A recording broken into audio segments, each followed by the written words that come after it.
Hello, I'm Shane M. Nygaard, and welcome to Astrology and Fairy Tales, a look at the intersection of, well, astrology and fairy tales, those magical, enchanting, deep, and sometimes terrifying stories from childhood.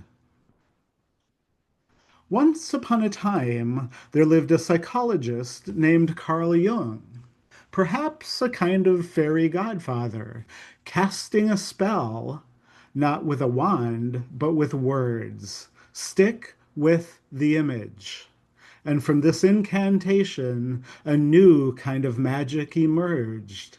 The magic of sticking with the imagination, the imagination. Jung also taught that image is psyche. So when we imagine, we're not escaping reality, we're entering psyche's realm. And since psyche is the Greek word for soul, we begin to understand when we imagine, we are ensouled.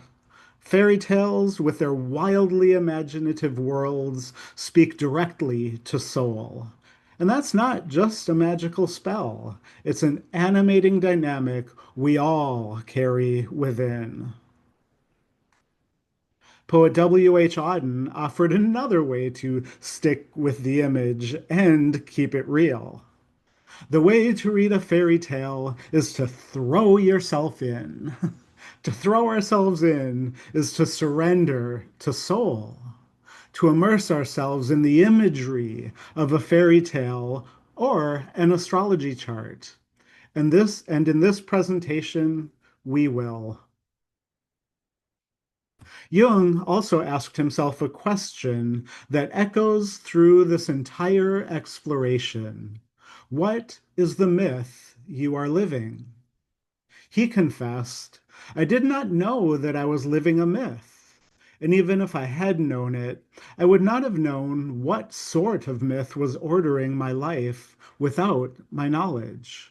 I simply had to know what unconscious or preconscious myth was forming me. What a question. What myth are we each living? Some people live myth, others fairy tales. For example, if you read the description of this, take the executive mentioned in such that description. She adored Snow White and the Seven Dwarfs, so much so that she had a painting of them hanging in her office. One day, as we spoke about it, I realized she was the only female executive at the company, surrounded by seven male colleagues. Symbolically, and symbolism is key, she was living her favorite fairy tale. Her work became ensouled. She recognized the myth she was living, and I'll never forget it because it brought a new kind of meaning to her life.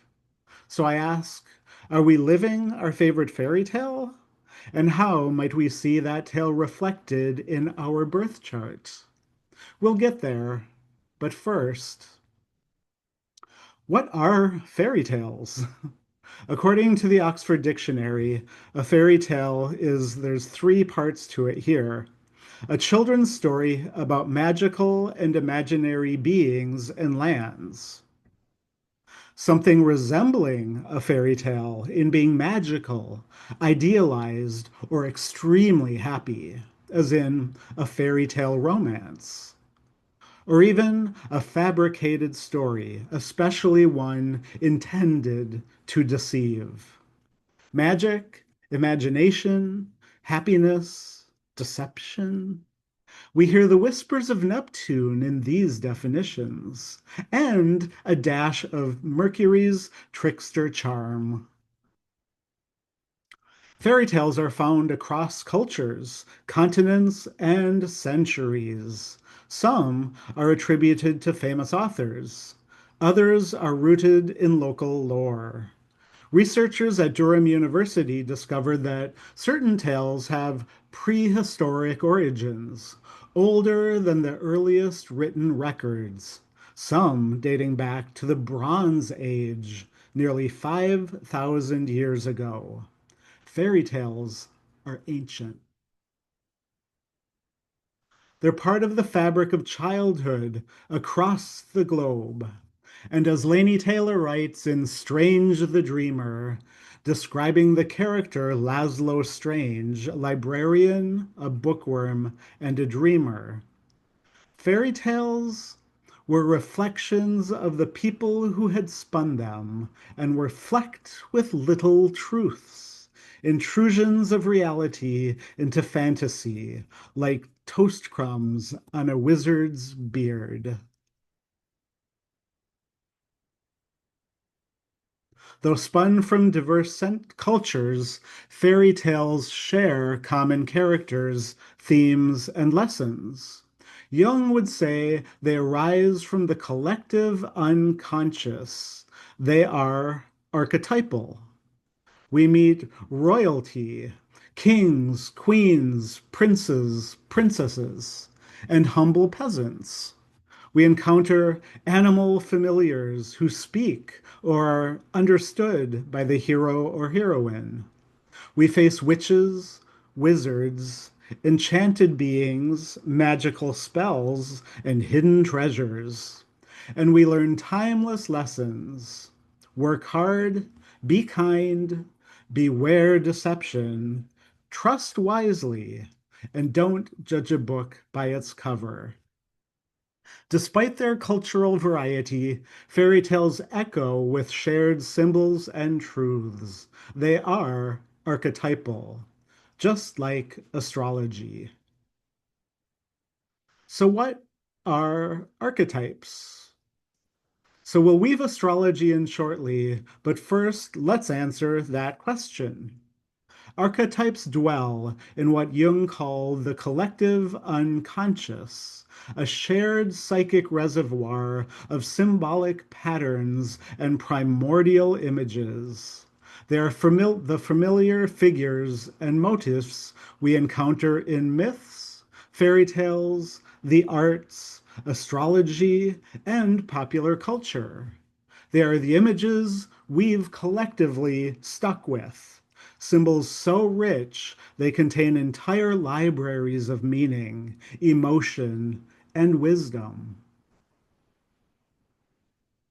Think of the icons we're recognizing here instantly. These seemingly flat 2D images. Without Googling or researching, most of us could conjure up full-bodied 3D, even holographic descriptions just from these icons. We know the worlds they inhabit, the roles they play in popular films, the lives they lead. This is how archetypes animate us. We just know them, some more intimately than others, but they live in us nonetheless. The pantheon of archetypes is vast, limitless, really, and each of us resonates more deeply with certain figures than others. As Robert Moore and Douglas Gillette wrote, archetypes provide the very foundation of our behaviors, our thinking, our feeling, and our characteristic human reactions. They are the image makers that artists and poets and religious prophets are so close to. They are what animates us. Whether you seduce like a femme fatale, quest like a knight errant, or exaggerate everything like a clown, you're moving through archetypal terrain. Astrologers know this intimately. We recognize the planets not just by their glyphs, but by the stories they tell. The Plutonian power of the femme fatale, the clown's lunar emotionality and Jupiterian exaggeration, the mercurial wit or Neptunian mysticism of the poet. You get the picture, you get the image. Just like those icons and just like planetary glyphs, the characters, landscapes, and lessons of fairy tales are archetypal. As Thomas More beautifully put it, in the planets, we encounter an imagination inflamed and incited by archetypal imagery, a transforming knowledge which can only be acquired through learning that is far beyond intellect alone. It's not about logic, it's about perception. When you saw those icons a few slides ago, it wasn't intellectual analysis that told you that's a clown. You just knew. And then you found the words.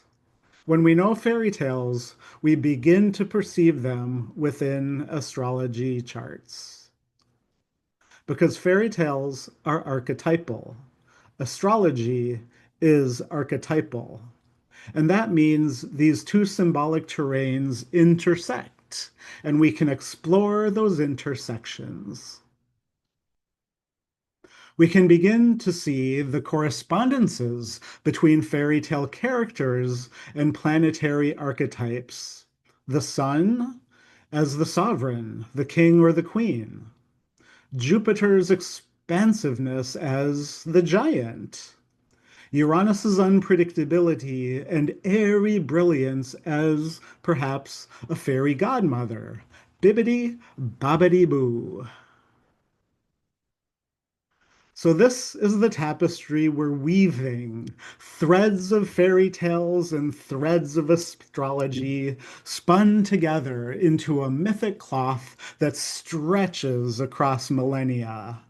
A tiny snapshot here from how I imagine the collective unconscious, constellated into storylines that shape our lives. And so we begin to understand the world of the natal chart is the world of the fairy tale. Or perhaps the world of the fairy tale is reflected in the stories of the natal chart. So, to recognize a fairy tale in an astrology chart, we must first know the tale and the archetypes it contains. These are the keys that unlock the story, the pieces that help us map the myth in our minds. So, let's have a little interactive fun for the next few slides.